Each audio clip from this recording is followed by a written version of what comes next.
So I was able to pick up the PlayStation Portal, and this console, or whatever you want to call this thing, really intrigued me because I'm a person who loves PlayStation. I love my PlayStation, but there are times that I either don't have access to my TV or don't want to be on my TV and would rather be in my room doing whatever.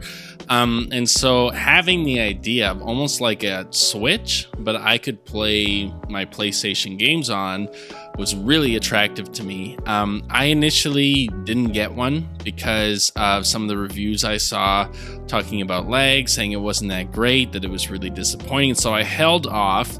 But needless to say, I was in a store and I decided, you know what, I'm going to give this thing a go. Worst case scenario, I just return it. And so I wanted to share my thoughts with you guys and why this thing has blown me away with how good it is. So first off, I want to say that I am not a cloud gamer, that I've never really gamed on the cloud. I did it for a bit when PlayStation was kind of initially doing it.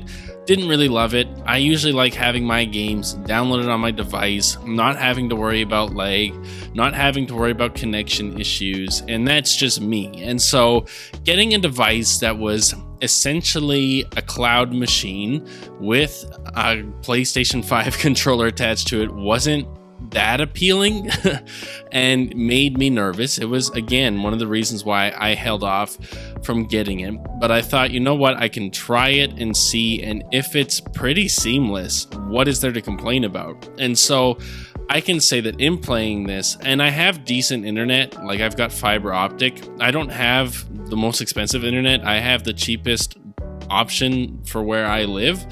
And so it's not like my internet's insane. But with the internet I had a great time. That there was only one time in playing this thing for several hours where I had any lag, and it was literally the initial time I opened up Spider-Man 2. For like the first 5 seconds I jumped and there was lag, and I thought to myself, oh no, this is what this experience is going to be like. And after that, no lag at all, that everything worked seamlessly, that I never had any skips or hiccups in my gameplay. And even a test, I was like, okay, so this is a PS5 game playing on PS5 hardware. Maybe it'll be different if I switch to a PS4 game and even do something crazy. Let's play it online.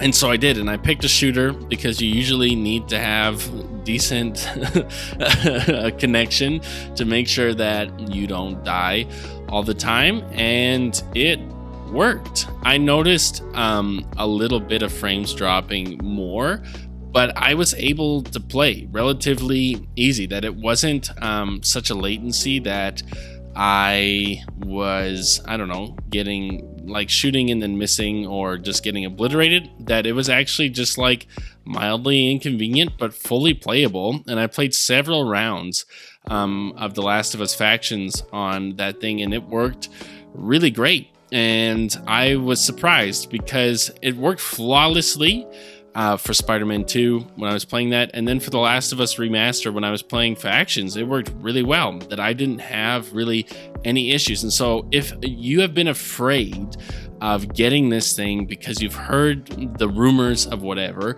my first encouragement is to go to somewhere like Best Buy, where you can get this thing with a like $30 return, or not a $30 return policy, that would be terrible, a 30-day return policy, so that you can try it on your own internet connection. But from my experience, and I'm just a normal person with normal internet, that this thing worked incredibly well, that it was everything I hoped that it would be. And so when it comes to lag, when it comes to the fears we were hearing at the beginning of this thing's release, I didn't experience personally any of that.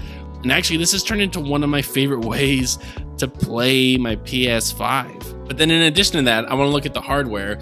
And this thing's really great. You got an LCD screen. It's not OLED, but the screen feels huge. As someone who regularly plays the Switch, to have this screen versus my Switch, it feels massive. It feels like having, especially because you're playing handheld, everything's closer to you. It feels like having a monitor right in front of you, and the haptic feedback and adaptive triggers work really well. Having that comfort of a normal PS5 remote, yes, it's a little bit heavier, but it is without question a great way to play, that I never felt cramped. I never felt uncomfortable. It is literally a PS5 remote slapped and cut in half in between an LCD screen. And the screen is really great. The resolution is great. The colors are great. That I was worried that it would be kind of a crappy screen, and it really wasn't. That it worked really well. I think the sound is good. It was way louder than I expected. Of course, you're playing from a device that's just a screen with a controller, so don't expect it to like shake your house with the bass. For that, you can connect headphones through a headphone jack, or you can get one of the PlayStation headphones. That's probably the biggest downer, is that they don't let you just use any Bluetooth headphone to connect to this thing, but that's part of, I don't know, the ecosystem stuff. For me, it's not a big deal because my wireless headphones have also a wire option, so it's not the end of the world. But I usually played not plugging in headphones, and the speakers were great.